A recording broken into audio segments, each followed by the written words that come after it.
force and randomly and recklessly using tear gas.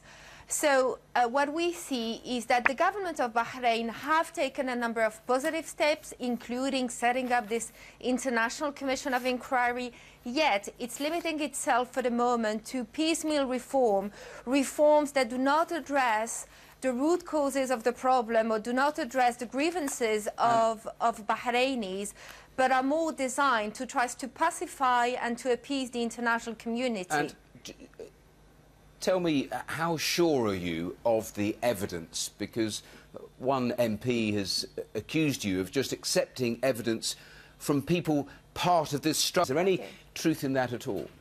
Well, let's take a number of facts. How many trials of security officers alleged of having committed human rights violations have taken place? For the moment, what we see is only a handful of police officers, low-ranking police officers, have been tried. So those are facts. Those are not subject to interpretation. Second, have we had protesters being killed or dying as a result of the use of expressing their views or protesting?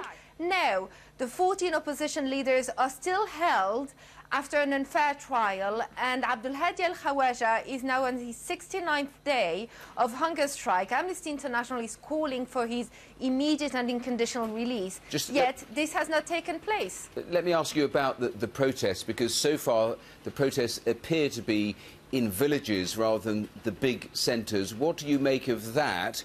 And in your view, in terms of the Formula One, should it be cancelled? Well, what human rights activists in Bahrain are fearing is that in the lead-up to the Formula One, more protests are going to be repressed. People in Bahrain are going to use the Formula One Grand Prix as a way to get attention on their grievances, and what the government of Bahrain is likely to do is to pretend that everything is back to normal, because last year's Formula One was cancelled, Grand Prix was cancelled. The fact that it's taken place this year is suggesting that we're back to normal, but one should be under no illusion that this is the case, because it is not.